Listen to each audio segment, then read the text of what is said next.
Greetings and welcome to Lesson 14, which deals with Vietnam and Afghanistan. My name is Dr. George Gavrik. Joining me today will be Lieutenant Colonel Doug Scalard and Dr. Gerald Brown. The Vietnam War plays a very important part in our military history.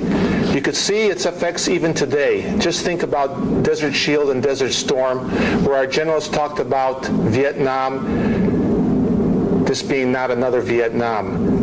And if you look at the officer corps today, we find a split. A good number of officers fought in Vietnam, but that number is slowly diminishing. And if we look at most of the officer corps, what they have is just memories from others of what this war was about. And what we'd like to do today is look at some key issues to help grapple with an important war in our country's history and remove some of the myths that have been handed down about the war. And after we do that, we'll look at another major topic, which will be Afghanistan, and make some comparisons and contrast it with Vietnam so that we'll get a better idea about the war in Vietnam. Let's put this war in context, and let me be just very brief about this. We are in the era of the Cold War, where we definitely have competition with the communist world for influence around the world. We're in the policy of containment. We want to prevent the communists from spreading their influence around the world. And one place where we come to blows with the threat from communism is in Vietnam. It is going to be our longest war, some will say, in our history. I've identified three major things we'll be looking at, themes, that'll help generate broader discussion. First one is, what kind of war are we involved in? Because Clausewitz says, if you're going to get involved in a war, know what kind of war it is. Same as if you're going to get married. Know who the person you're going to get married to is, so it'll remove some of the problems initially in getting into a marriage. Then we'll look at what were the U.S. goals, strategies, and tactics in this war, and then we'll end by looking at how good were the North Vietnamese communists, because we do have all sorts of different interpretations of how good they were and how bad we were. And we'll use those same questions then as we look at Afghanistan and the Soviet involvement there. So let me first start out by asking the big broad question, what kind of war is this? If you remember when we talked about the American Revolution, we found that there were different kinds of wars in this larger war called the American Revolution. It was a global war eventually involving Britain fighting against France, the Dutch, Spaniards. There was a civil war aspect to the American Revolution. There was guerrillas fighting against conventional forces and conventional forces fighting against conventional forces. So it was a very complex war, as was Vietnam. How would you answer the question, what kind of war was Vietnam? Well, George, I think this is one of the better questions and something that puzzles many people that don't really look deeply into the Vietnam War. Frequently, to begin with, we overlook the strategic context. This war is part of an international political struggle. It's a Cold War, first and foremost. That's what gets us there. That's what pits us against the North Vietnamese and their cousins in the Viet Cong in the South. And in that context, if you don't appreciate that, you cannot appreciate the strategic and operational approach that the United States takes. Some of the things we do over there don't make any sense at all unless you consider that this is a Cold War war. So you've got to consider the international political struggle. I think the main point to be brought out with that, too, is that because it's an international war, it means the people will be fighting on the ground, will be getting support from China and the Soviet Union, which will allow them to sustain the war effort much longer than if they were working just with their own resources. Right. We're not fighting the Vietnamese over regional hegemony as much as we are fighting the Soviet Union through their proxies, the Vietnamese, and to some extent the Chinese through their proxies, the Vietnamese, although as we discover later, they're not as all tied together as we'd originally appreciated or thought back in the 50s. I think you've got to understand that context, though. Now, when you get into the war, that's where you start wondering, And that's what really derives the confusion when you get into an operational context of how this war is carried out, or a strategic level operational versus a national policy level question.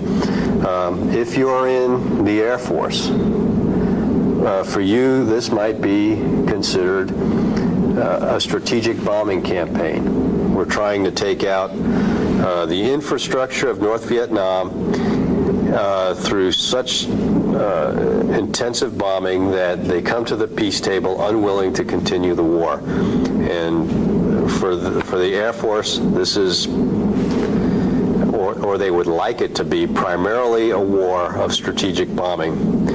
The same thing they'd done to Nazi Germany and to Japan during the Second World War.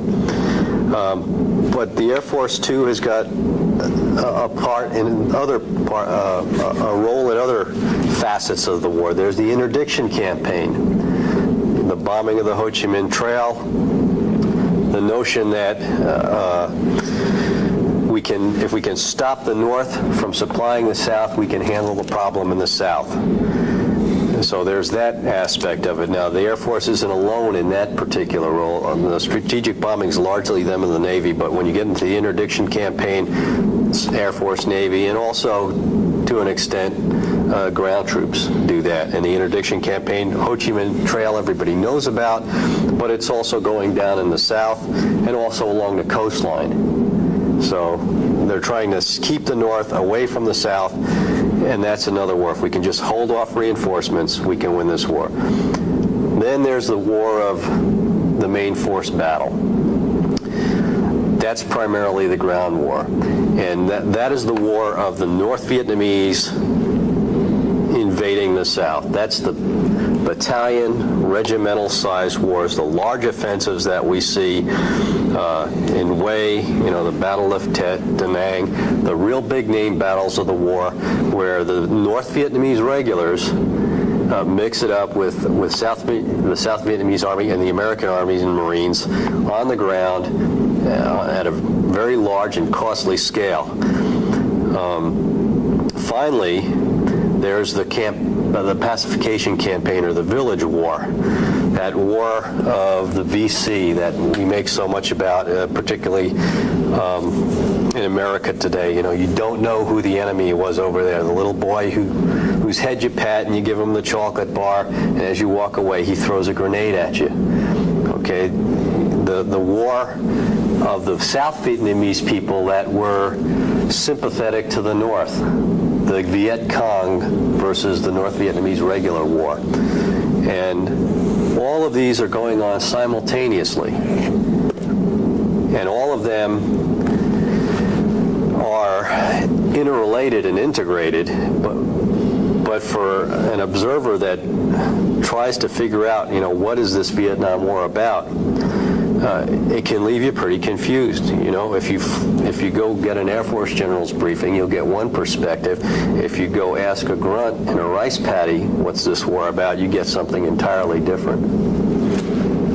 Well, I think the point you're making is this is a very confused war compared to some of the other wars that we have studied in the past, in which the issues are not clear, the sides are not distinctly separate. For example, as you point out, it's very difficult sometimes to separate the Viet Cong and the North Vietnamese forces, even though they may fight differently, even though they are fighting perhaps for different causes. This is a very confused war, and we need to understand that that's one thing that makes this war different from some of the other wars that we have viewed in the past in this course. Some other ways that you might look at what kind of war is this, in addition to the international dimension of it, is to look at how much is it a conventional war or counterinsurgency. It involves an invasion from the north, and we have to fight against the North Vietnamese. But the problem is we don't take the war to North Vietnam.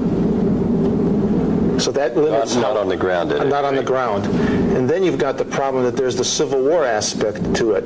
It starts out with South Vietnamese against South Vietnamese with support from the North. But because the North doesn't invade with a large conventional force to occupy part of the country but infiltrates, it makes it a murkier war than if you just crossed the DMZ and occupied a northern part and then said, okay, fight us in a conventional sense. So what that does is it creates a complexity and confusion about what kind of war are we involved in. And the dynamics of how much is it conventional, unconventional, how much is it civil war versus conventional war will change as time goes on.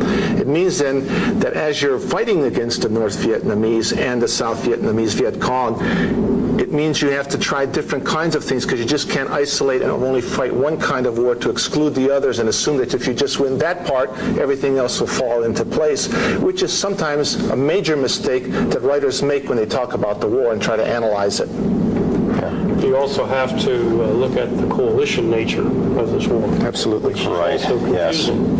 The expectation of many people looking at Vietnam for the first time is focusing exclusively on the United States. Not only is the United States they're fighting, we do have an ally in the Republic of South Vietnam. We also have a number of our other allies. At various times, the Australians will have forces on the ground. The Koreans will actually send troops to South Vietnam to fight. And so we have to understand this is a coalition effort on our part, as well as us fighting a very confused enemy. We also have to look at this as a regional conflict. It's a very difficult problem for us to sort out what's going on in countries such as Cambodia and Laos, both of whom will play a increasing role in this war as time goes on, to the point that the United States and its allies will make incursions into both of these countries eventually in an attempt to deal with both the safe haven aspect of those countries and the use of those countries by the North Vietnamese to shuttle supplies into the South. So that's another expanding dimension of this war as we go through the later 1960s and the early 1970s. Excellent. Why don't we move on to the next broader theme, which is what were the U.S. goals, what strategies did we employ, what tactics did we use? What was our goal in Vietnam? Did we have a clear one? How would you answer that?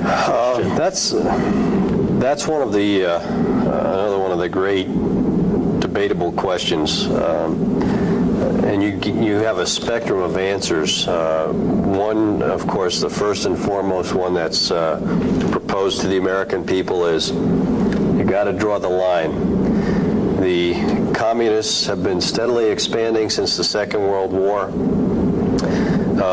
Eastern Europe had fallen to communism. They had made inroads into the northern part of Korea, which the United States, blocked in 1950.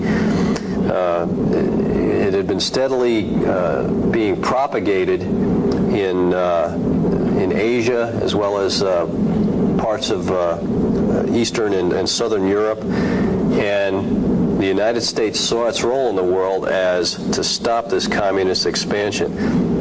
This is about the time the domino theory comes into effect, the early 50s, and it's almost got the power of law, written law by the 60s, where if one of these little countries falls, if South Vietnam goes down, it's going to take Cambodia and Laos with it, and then Thailand, and then the whole region goes down. And at the strategic, the macro level, the national level, our goal is to stop that, okay?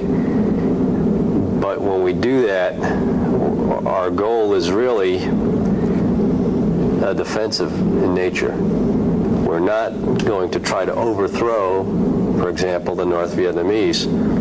We're certainly not going to try to do anything against the Chinese.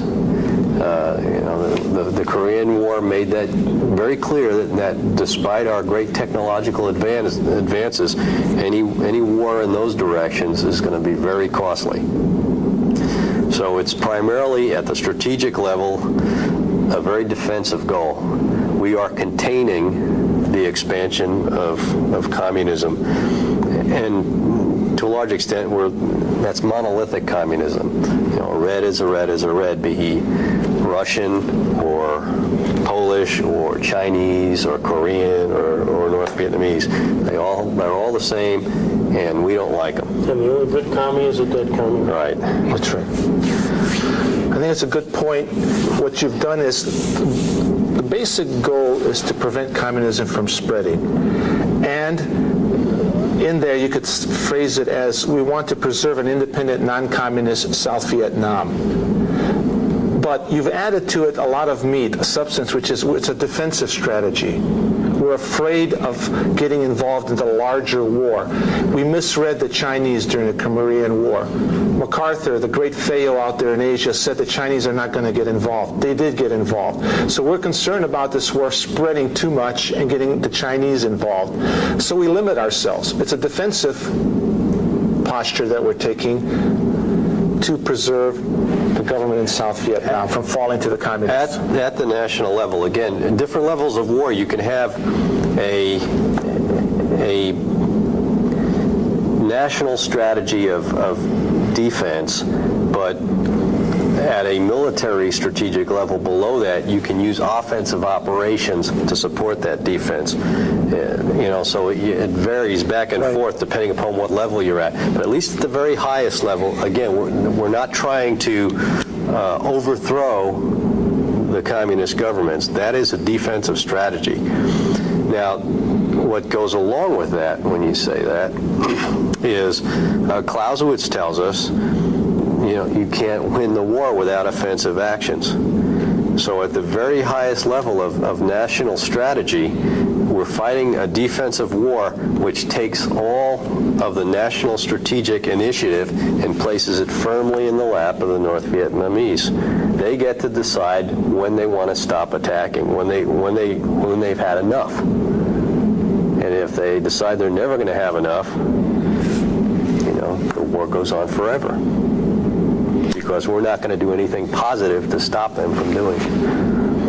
I think one way, too, as you look at strategy to try to implement that political goal of preserving South Vietnam, preventing it from falling, there are two parts to it. There's the non-military political side of strategy, and then there's the military strategy. What can we say about the kinds of strategies we employ in this war on the political side? One that comes to mind is we're going to have to, as time goes on, strengthen the South Vietnamese government. And as this war drags on, we have to make it more legitimate. We'll talk about having elections to give it legitimacy. We'll talk about questions of reform. We'll talk about issues of financial reform, try to attack the corruption. That is important because if the government is weak, the army on the South Vietnamese side is weak, and means we have to do more. So we have to work the political side in conjunction with what's happening in the military side. One can't win without the other working well. And this is a problem that we face when we look at fighting this war on the strategic level, political-military interface. Any other comments about the political side? All of these, of course, are legacies of the post-World War II period. The basic philosophical underpinnings of such things as the Marshall Plan and the Truman Doctrine are inherently tied up with the policies that we pursue in Southeast Asia. We don't invent these policies for Southeast Asia or for South Vietnam. They have all in some ways been tried and tested in previous conflicts. The ideas of legitimacy, the ideas of economic viability, all of these have their antecedents. And at this point, there's no reason to believe that they won't work. Let's not judge the ends by what we see people attempting to do in the late 1950s and up to the mid-1960s. All of these things were done before, and they have proven themselves, so you're trying them again. The fact that they're not going to work in Vietnam should not deter us from judging them in terms of what is going on from the time the United States begins to assume a role in Southeast Asia in the mid-1950s until we become involved in a full-blown ground war by the mid-1960s.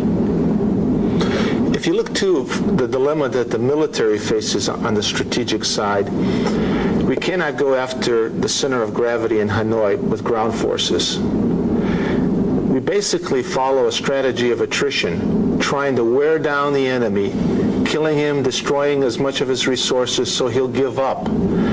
And in that comes the measure that you have of how well you're doing, because it can't be just holding terrain, because where your troops are not, it's up for grabs, as we get into a body count. What do you think about the whole notion of a strategy of attrition as a way we fight this? And taking it down to the level of measurement that we're doing well becomes the body count, which has all sorts of problems related to that concept.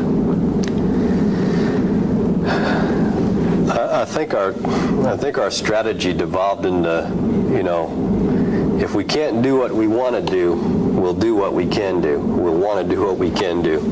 And if we're not permitted by our political masters to take the war to the North Vietnamese, for all sorts of reasons that seem to be well-founded based on recent history. The Chinese went into Korea when they got nervous about the integrity of the North Korean government and territory. What's to say it's not going to happen here again? So for pretty good political military reasons, at least on the surface, the military's not going to be permitted to do some of the things that it would like to do, and it kind of finds itself in the realm of, well, if you can't take enemy ground away from him, which is something that's measurable, and you really can't say who controls any one piece of ground outside of the major cities, at least in the early 60s, you control wherever you send American soldiers, and when you leave with those soldiers, you no longer control it. Okay, so you can't really measure capturing ground in the South because you can't be everywhere. So what can you measure? And we kind of fall into, well, we know when we kill them. When we kill somebody, we know that guy's not going to fight us anymore. And if you take an approach of, well, there's only so many of these folks, and we got population statistics, they're going to reach a point where their population can no longer support the war, in theory. And that point becomes what Westmoreland will call the crossover point, the light at the end of the tunnel, where the North Vietnamese effort will steadily be declining through lack of troops anymore. It's not pretty. It's not the way the Army would like to do business, or the U.S. military would like to do business, but it sees that that's all it's got open to it. It's only options. Okay, but that's a strictly military analysis. That doesn't get into the political side of things, the establishment of the legitimacy, which we've been trying to do since the elections were called off in '54, and the initial underpinnings of the next Vietnam War after the French, or the 56 elections rather, those were called off, and the underpinnings of that next war start forming. And then we try all sorts of things to establish the legitimacy of the the South Vietnamese government, not only in Vietnam itself, but also in the United States. Diem is billed to the American people as the George Washington of South Vietnam. And it kind of shows we're a little out of touch with those. Here is a Catholic, being billed as the founding father, if you will, of a new democracy in a primarily Buddhist country. With his little contingent of little government based on nepotism.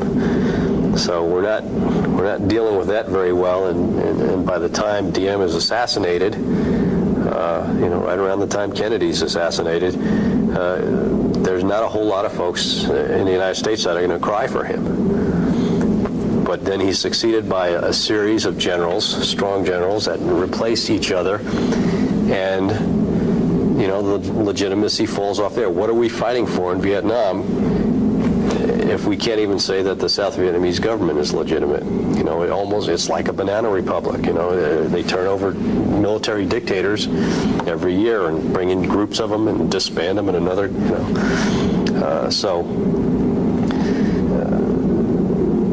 That's hard for the military to deal with. And it's not entirely the military's place to deal with that kind of thing, but it falls into the, how do you deal with this problem strategically? For the U.S. military, it becomes a matter of, well, we can't touch that kind of thing. We can't make this guy legitimate, or anybody running that state legitimate. We can't do what we'd like to do militarily, invade the North. Well, what can we do? We can kill them in the South, and we can count how many we kill, and our strategy is channeled, and becomes ever narrower until that's all we've got, is go find them and kill them. Even the notion of attrition, however, is not new. There are political, historical antecedents to the whole concept of fighting an attritional war. The First World War being a prime example in which states fight each other until they are both exhausted, one being more exhausted than the other. The problem for the United States in the 1960s is they had clearly forgotten that lesson a half a century earlier, that states, once they are ginned up and once they are committed, are capable of fighting to a tremendous degree of loss, beyond what would have been anticipated by the political leaders at the outset of that conflict.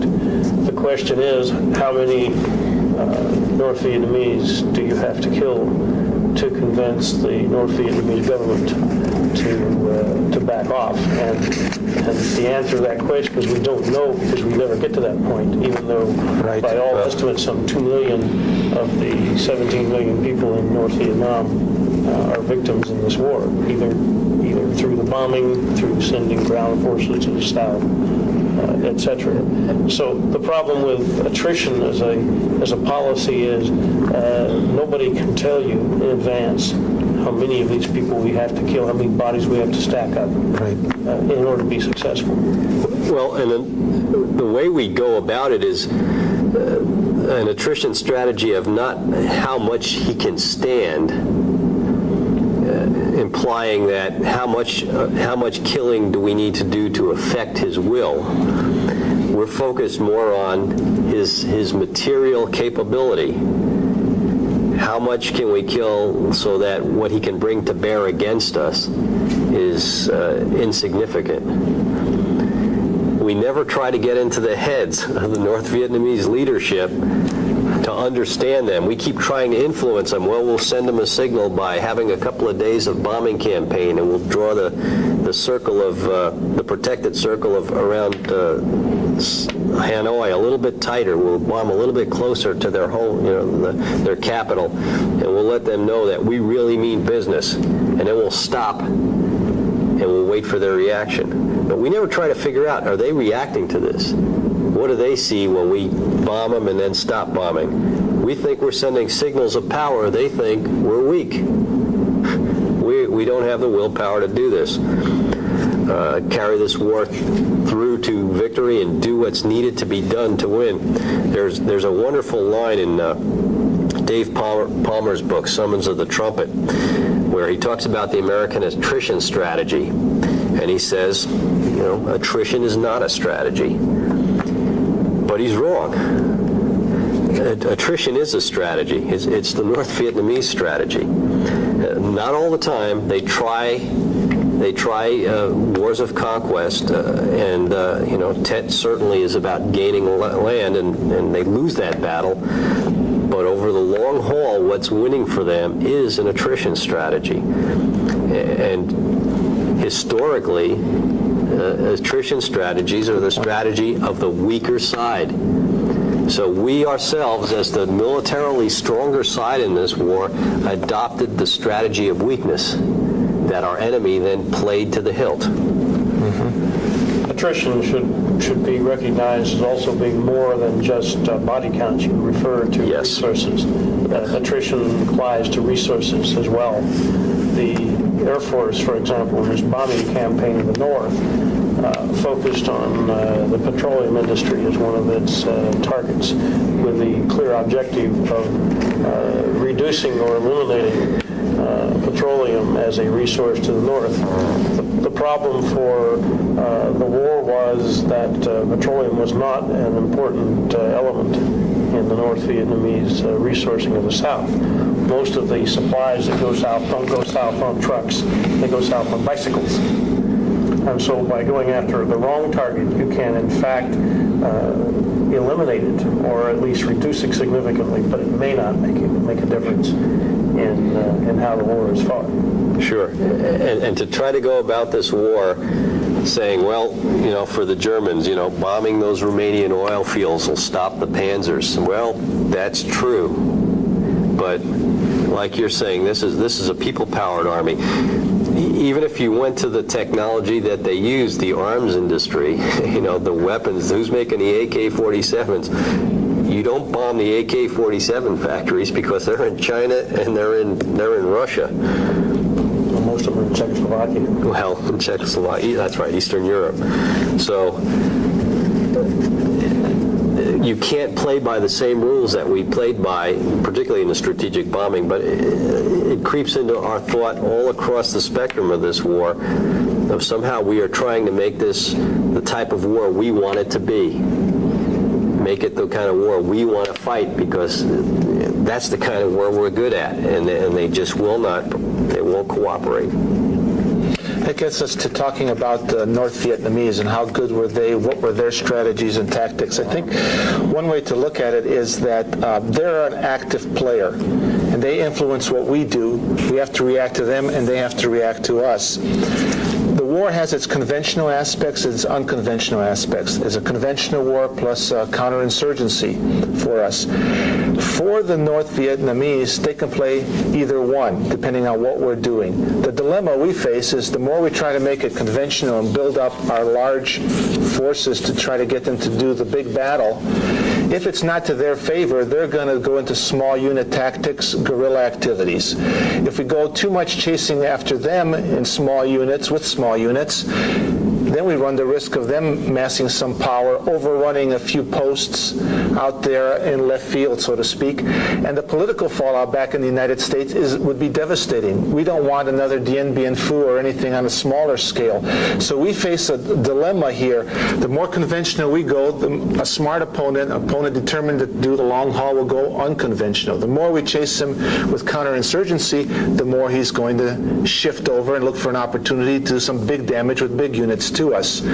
So this is, I think, one thing to keep in mind as we look at this whole notion of the enemy is not passive. He's active, and he could do things and force us to adjust to him. And this is, I think, how the North Vietnamese have options that allow them, with their strong will, to keep this the long haul as long as it takes, to try numerous different kinds of things and make this a long, drawn-out war. But how smart are they in all this as they're adjusting? Because our strategy has to adjust, their strategy has to adjust. Same with our tactics and their tactics. So the problem is not the adjustment, is analyzing how good was the adjustment. Don't criticize because we've changed a bit our strategy, because we had to in response to the enemy. Were we adjusting properly to meet his adjustments is the one issue that you ought to keep in mind. What about the North Vietnamese? How smart are they? Is this a long, drawn-out plan that they have that comes to fruition at the end with a victory, or are they making mistakes and stumbling through like we're kind of stumbling through, trying to understand this strange creature called the Vietnamese War? I think there's two real good questions in there, or two real good issues. One is, who are they when we say the North Vietnamese? We're making an assumption that everybody in Hanoi thought the same way. And we do that just like we think all communists think alike, because we don't know any better and we don't try to find out. Throughout this war, we never make a serious effort to find out who our enemy is. They have dissension in their ranks, serious dissension about how this war should be fought, particularly after Tet, when the United States is doing tremendous damage to their war effort. We never know about that. And we never try to find out what kind of things are going on in the enemy's head. You know, they are not a homogeneous, being that has one direction and one direction only. And one division that is present is the one, how conventional should we go, how unconventional. That's the one burning issue. And we have the same kind of division within the political side. How do you employ the military? On the military side, how should we be employed? You've got differences between Marines, Army, and Air Force and how we approach these things. So we're not monolithic either, as well as they are not. They're like us, having tensions, conflicting views on how to wage this war. And that answers the second part of this question.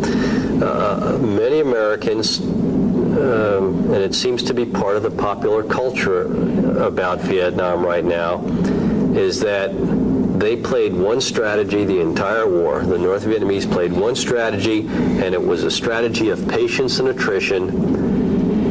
And the United States was pretty well doomed from the start to fail to this strategy. They were, the Vietnamese were going to beat us. Great jokes that Western journalists used to tell when they see new American commanders coming into Vietnam about, here comes another great Western warrior about to lose his reputation to General Giap and Ho Chi Minh.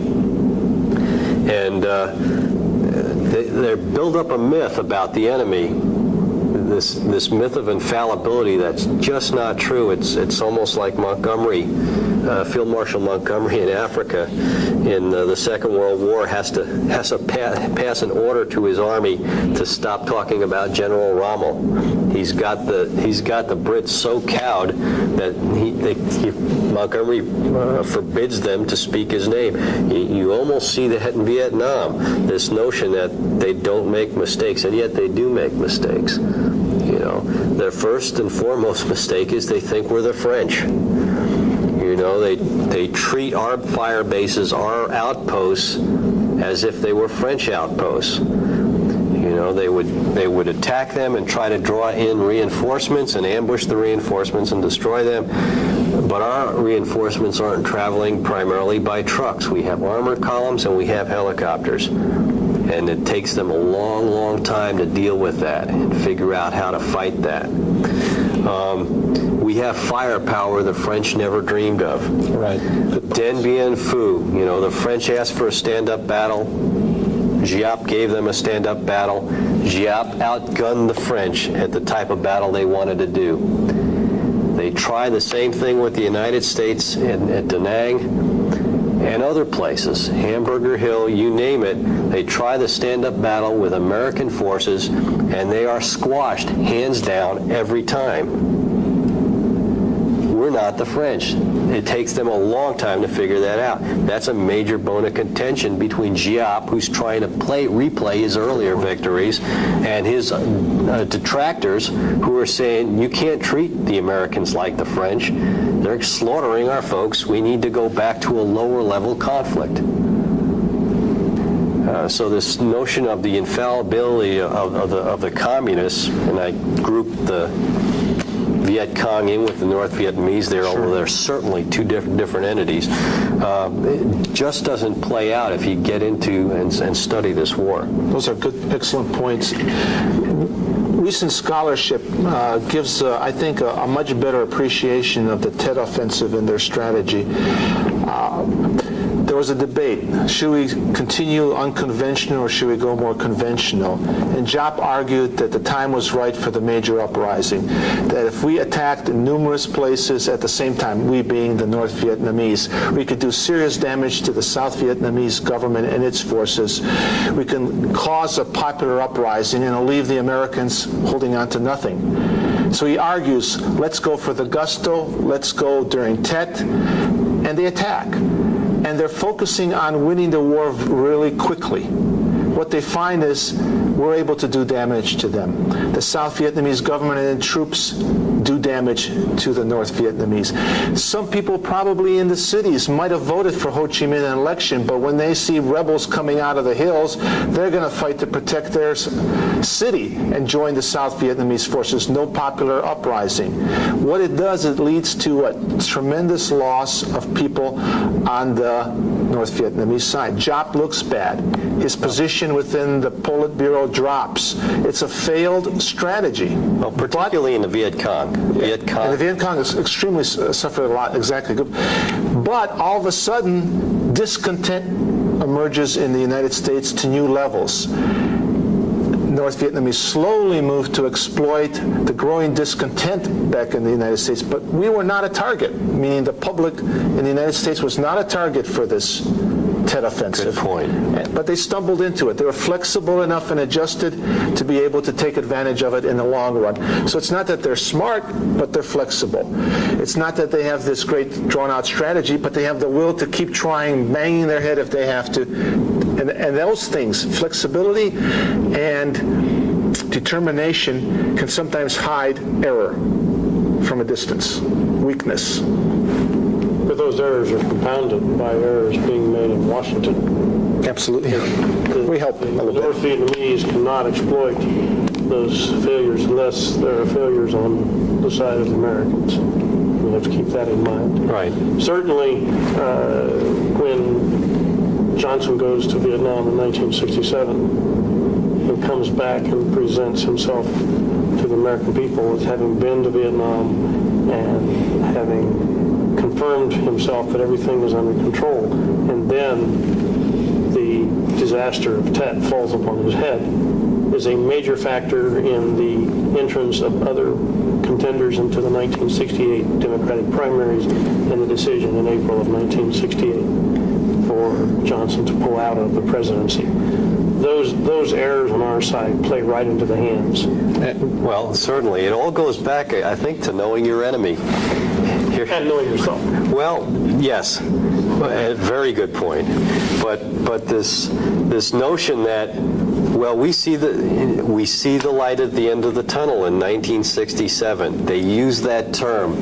It captures the public imagination. We're winning. You know, we might not be there yet, but there's progress. We're going to win this thing. The light at the end of the tunnel. The enemy's capabilities are falling off.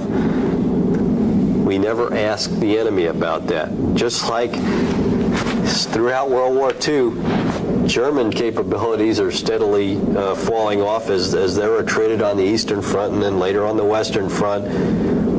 But 5 months before the war ends, there they are, launching the Battle of the Bulge, a massive offensive. Could they afford to lose those troops? No, but they were desperate. Okay? In 1968, by our assessment, perhaps they never should have done the Tet Offensive. And by some North Vietnamese assessment after the battle, they think they never should have done it. But we never allowed for the capability that they could have done it. And the very fact that the 1968 election becomes a referendum on the war, right, an indication to what extent it has reached into the streets of America, although, as you pointed out earlier, George, that was not the intention. Right. And again, it goes back to knowing yourself, too. What is the referendum on the war? Okay, there are many Americans that are very dissatisfied with the war. To LBJ's mind and to others, that dissatisfaction means they want us to get out. Popular polls show that even at the time of Tet, if not a majority, very close to a majority of the American people were in favor of continuing the war if the United States pursued a strategy that would bring it to victory. Right. It wasn't a nationwide peace movement, as some would have you believe today. What's Nixon's campaign promise in 1968? Which brings him to victory. He has a plan. That's right. I have a plan here. Peace with honor. And that sells a presidency. I think the thing, too, to keep in mind when we talk about the public, no matter how noble the war effort is, I'm thinking of World War II, a president has to worry about public opinion. He has to worry to keep the people focused on the war effort. We saw that in the Civil War, the noble quest by Lincoln, Union. Well, the war is dragging on, and an election is coming. People like Grant and Sherman are worried that Lincoln might not get reelected. There's a quote-unquote peace candidate. They're striving to get to Atlanta to give it as a gift to Lincoln to help him with his reelection. FDR has to keep Americans focused on the primary enemy, Germany, not on Japan. We got to get soldiers on the ground in North Africa to start fighting there rather than keep worrying about the Pacific. All those kinds of things are very important to keep in mind. In any kind of war, you have to rekindle the spirit to keep the loyalty of the people for the war effort, and Vietnam's nowhere unusual in this regard. It's just that the kind of war that it is, it's difficult to bring concrete results quickly, and the people start to fade away. We need to now fade away into a new subject, which has a lot of reading, Afghanistan. Let me throw out a few things to consider, and then I'll open up for discussion. If you were around in 1979 and the Soviets were going into Afghanistan, the feeling would be among major analysts that the Soviets are going to have an easy time winning in Afghanistan. They were not going to have the problems we had in Vietnam. They were going to show us how to do it. If you looked at some of the arguments that were made on the Soviet side, the advantages that they had, one, they had a totalitarian system. They would not allow for public discontent to emerge. They would not allow for a free press to critique what is going on in Afghanistan if things went badly. It was in their national interest. It wasn't like thousands of miles away in some godforsaken land, but it's bordering right on the Soviet Union. Because it's close, they would have easy time with logistics just across the border. They would be able to call upon their own Muslims within their own country who know Muslims in Afghanistan. Some of them speak the same language, so there wouldn't be this great cultural gap between the Soviet effort and the people they were fighting, the Afghans. And when they actually got to the point of the arrow, they could nuke them if they needed to. They could probably throw chemicals at them. They could do all sorts of atrocities because they wouldn't have the moral restraints that we had to fight under in Vietnam. These were some of the points that were made. And then when they looked at the Afghan side, the Afghans are no North Vietnamese.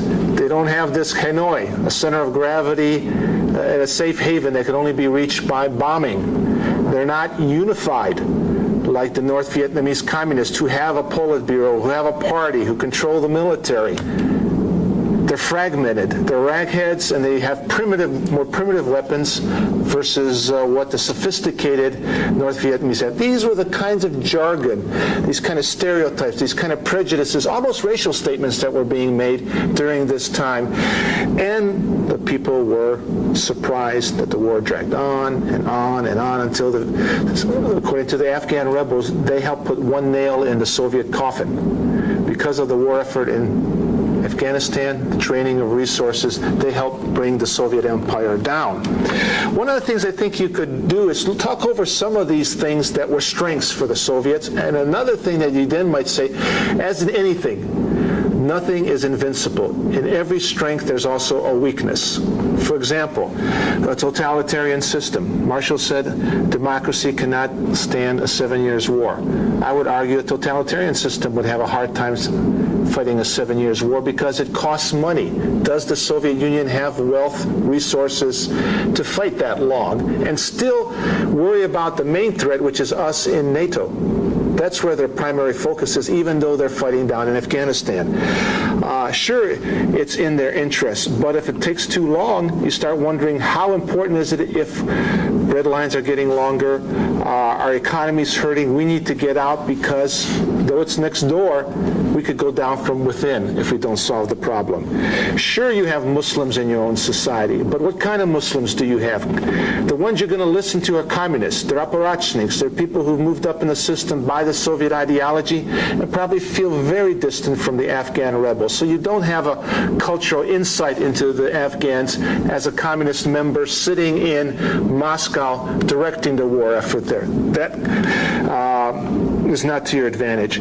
Sure, it's next door and you got a logistics base, but it's your weakest, one of your weakest areas for a logistics base.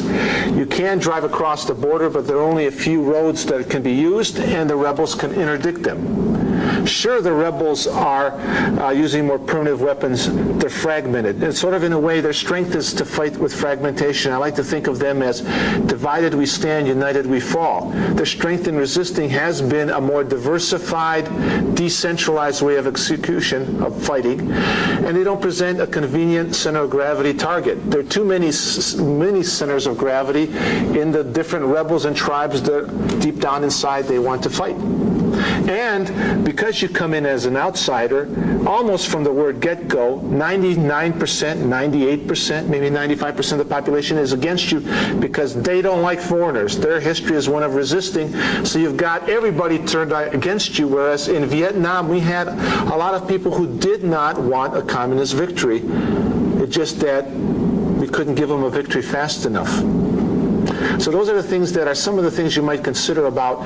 Sure, it's important to remember to every strength there's a weakness, and it can be exploited, and this is what the Afghan resistance does. It eventually turns all those strengths into weaknesses on the Soviet side.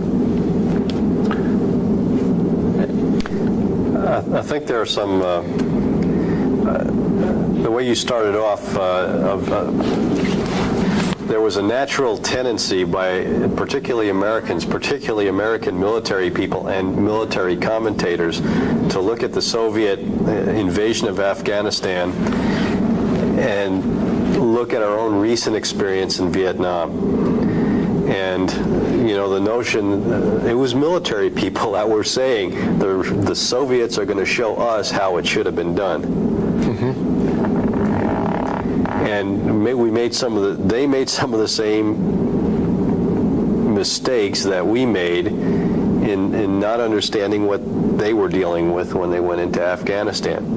You know, they were going in for a quick incursion, stabilize the government, and they were going to be out of there. And they found themselves in a much bigger problem than they'd ever anticipated because they didn't give enough time to thinking about what it is they were getting themselves involved with. It goes back to that first strategic question that Clausewitz tells you to ask yourself.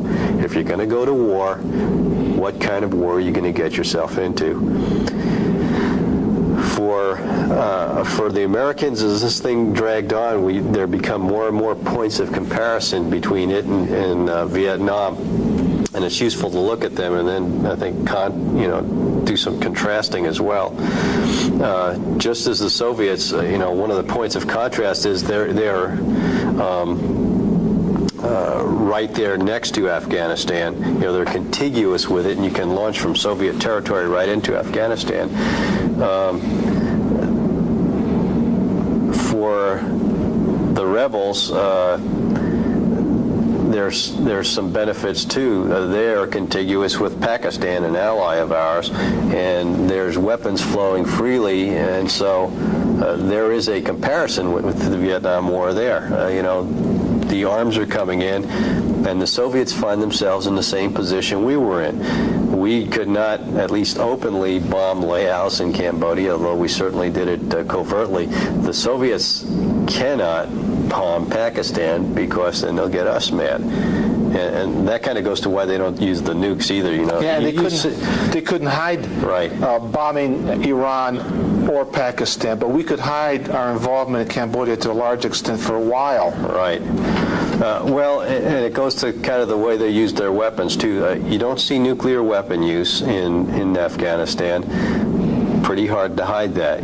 Some international team with a bunch of Geiger counters is going to get in there and show that a nuke was popped.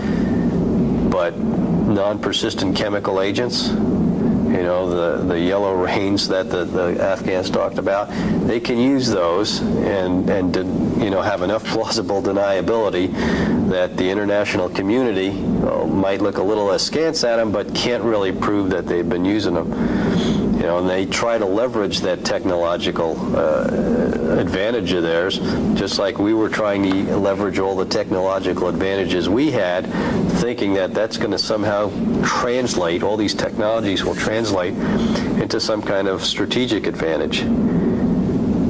but we never really address, and the Soviets never really address, who it is they're fighting. And again, you mentioned the contrast. What is the center of gravity that they're going against? At least we could focus on Hanoi. That might have been the wrong focus for us, but at least we could focus on Hanoi. Where are the Soviets to focus on with all these factions that the Mujahideen consist of?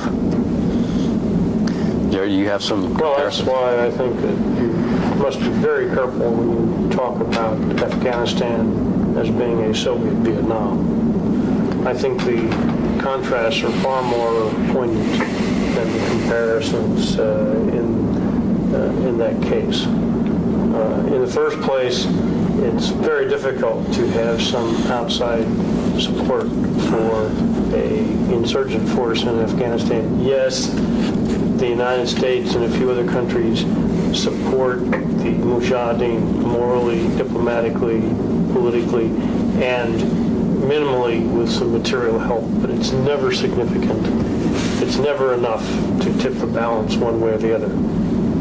There are other problems in drawing this comparison. One is the fact that the Soviets are bolstering up a failed regime in Hanoi, in Kabul. In Kabul. Freudian slip there. In Kabul. Well, there's a possibility they also started failing in Hanoi. But they certainly were bolstering a failed regime in Kabul. Exactly. And that was something that had wide-ranging diplomatic and political consequences for the Soviets. The issue of legitimacy is much more prevalent for the Soviets because the Kabul government is disliked by 98% of the population. And there's no way you're going to sell it to the Afghans. And you're not going to do that. The other thing is, for anyone who has ever been to Afghanistan, and you have, Jerry. And I have been there. It's extraordinarily difficult to communicate from one place to another. Very, very minimal infrastructure, road network. The ability to move is very restricted. And so whenever the Soviets try to reinforce or to develop areas in which to operate, they're funneled down a very, very few roads which can be easily interdicted, which is a very different problem than within the borders of South Vietnam. Now, we have problems in Southeast Asia in interdicting material flowing down the Ho Chi Minh Trail, but that's a political problem, not necessarily an operational problem. So I think you have to be careful in making that comparison. Another is, as you pointed out, the tradition of the Afghans as being very fiercely independent people, which is something that was not true exactly of the people in the former French colonies in Indochina, and so that must be borne in mind as well. I would think, if I may, to compare it to this, our American Revolution, I think a lot of the people in North Vietnam and South Vietnam during the French struggle and the struggle with us being there were kind of like the silent majority. They wanted to be left alone. And everybody's trying to convince them to join the side. Not in Afghanistan. Another problem is, and this is something that we only have a better understanding in retrospect, and that is the Soviet Union was never as viable and strong as we always thought it would be. Already in the 1970s, the Soviet Union is having very serious economic problems. Those economic problems will ultimately help bring down the Soviet Union in the 1980s. And those problems are already plaguing the Soviets in the 1970s. We have our problems politically in the United States in the 1960s and the early 1970s. The Soviets have their problems, but we have a viable means of transferring power, that is through elections and constitutional systems. The Soviets have yet to resolve that issue for themselves. And the Brezhnev government, for example, has a problem as Brezhnev gets older and older and less capable of governing. What's going to happen when he leaves? Who's going to come to power? What are their policies going to be? If we have our problems in establishing long-term policies, the Soviet system has multiple problems in establishing those long-term policies. And so we need to take all that into consideration as well. So I think that it's perhaps a misnomer to go too far with this comparison between America and Vietnam and the Soviet Union and Afghanistan. That's a good point. I think it's time to close up. One of the things I think you might consider as you compare this to the 19th century, where Europe was gobbling up the rest of the world, is going back to the international setting. We're in an era post-World War II with the notion of self-determination. People have a right to choose their own governments. Look at the United Nations, formed by us, controlled by us at the beginning, and then 100 new nations, almost virtually 100 new nations appear, and they attack us now in the United Nations. It's the wave of wars of national liberation, people struggling for independence within the context of the Cold War, where one side is fighting against the other side.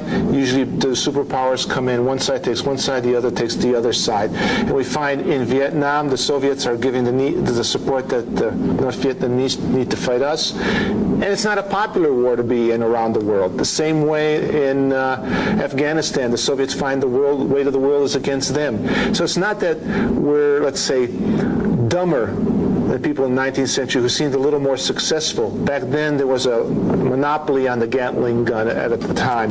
There was less a rivalry to undo the guy in trying to get a colonial state, but kind of dividing the world in zones of influence and then grabbing colonies along the way. That has changed. The force of self-determination has emerged, grabbing territory from someone else, exchanging lands here and there, which used to be the way things were done in Europe before, no longer seems to operate. So it's in a different climate, international setting, strategic environment that the Vietnamese War and the Afghan War are fought, and it does influence tremendously how you actually fight at the point of the arrow. You can't ignore the larger environment, communications, values, international diplomacy, all those things, they weigh in on how these wars are conducted. Thank you very much. And that's what really derives the confusion when you get into an operational context of how this war is carried out, or a strategic level operational versus a national policy level question. If you're in the Air Force, for you this might be considered a strategic bombing campaign. We're trying to take out the infrastructure of North Vietnam through such intensive bombing that they come to the peace table unwilling to continue the war. And for the Air Force, this is, or they would like it to be, primarily a war of strategic bombing. Same thing they'd done to Nazi Germany and to Japan during the Second World War. But the Air Force too has got a part in a role in other facets of the war. There's the interdiction campaign, the bombing of the Ho Chi Minh Trail, the notion that if we can stop the North from supplying the South, we can handle the problem in the South. So there's that aspect of it. Now, the Air Force isn't alone in that particular role. The strategic bombing is largely them in the Navy, but when you get into the interdiction campaign, Air Force, Navy, and also, to an extent, ground troops do that. And the interdiction campaign, Ho Chi Minh Trail, everybody knows about, but it's also going down in the South and also along the coastline. So they're trying to keep the North away from the South, and that's another war.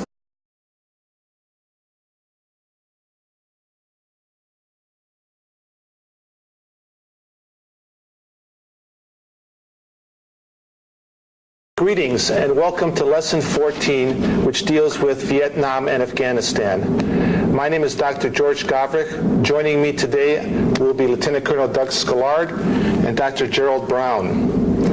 The Vietnam War plays a very important part in our military history. You could see its effects even today. Just think about Desert Shield and Desert Storm, where our generals talked about Vietnam, this being not another Vietnam. And if you look at the officer corps today, we find a split. A good number of officers fought in Vietnam, but that number is slowly diminishing. And if we look at most of the officer corps, what they have is just memories from others of what this war was about. And what we'd like to do today is look at some key issues to help grapple with an important war in our country's history and remove some of the myths that have been handed down about the war.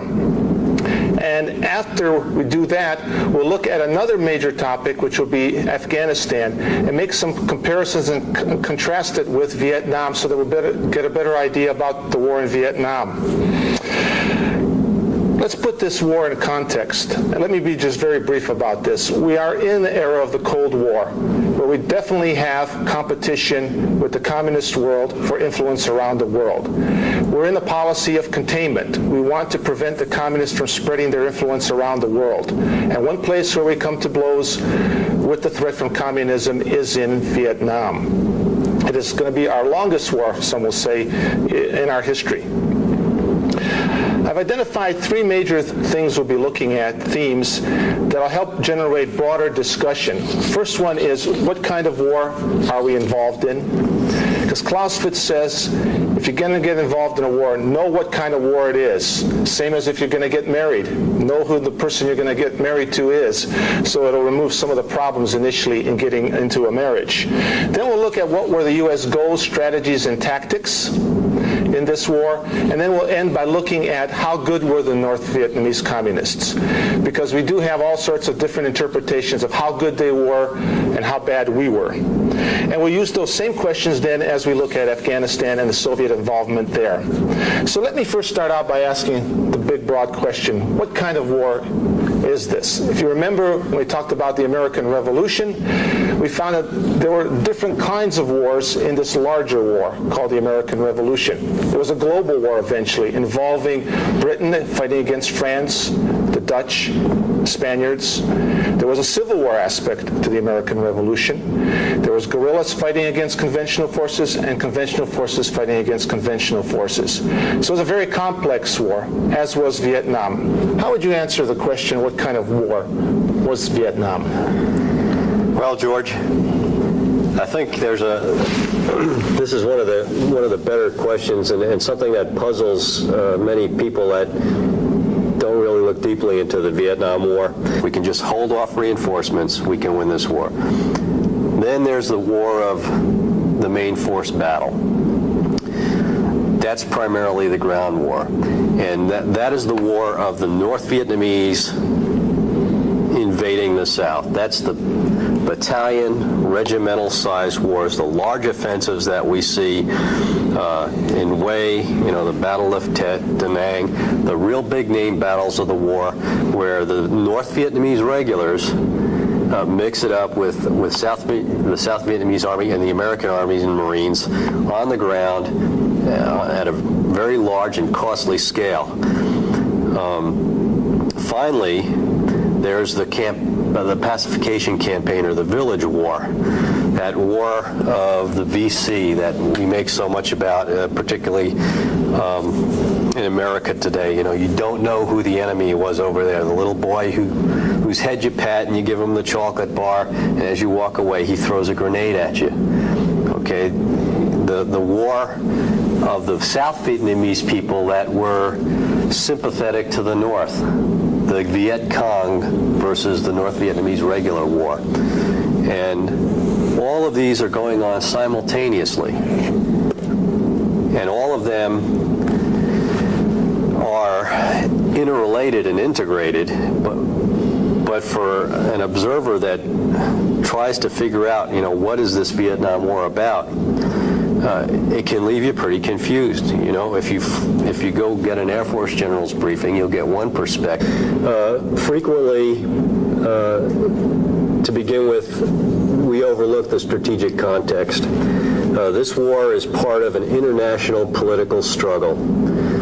It's a Cold War, first and foremost. That's what gets us there. That's what puts us pits us against the North Vietnamese and their cousins in the Viet Cong in the South. And in that context, if you don't appreciate that, you cannot appreciate the strategic and operational approach that the United States takes. Some of the things we do over there don't make any sense at all unless you consider that this is a Cold War war. So you've got to consider the international political struggle. I think the main point to be brought out with that, too, is that because it's an international war, it means the people will be fighting on the ground, will be getting support from China and the Soviet Union, which will allow them to sustain the war effort much longer than if they were working just with their own resources. Right. We're not fighting the Vietnamese over regional hegemony as much as we are fighting the Soviet Union through their proxies, the Vietnamese, and to some extent the Chinese through their proxies, the Vietnamese, although as we discover later, they're not as all tied together as we'd originally appreciated or thought back in the 50s. I think you've got to understand that context, though. Now, when you get into the war, that's where you start wondering,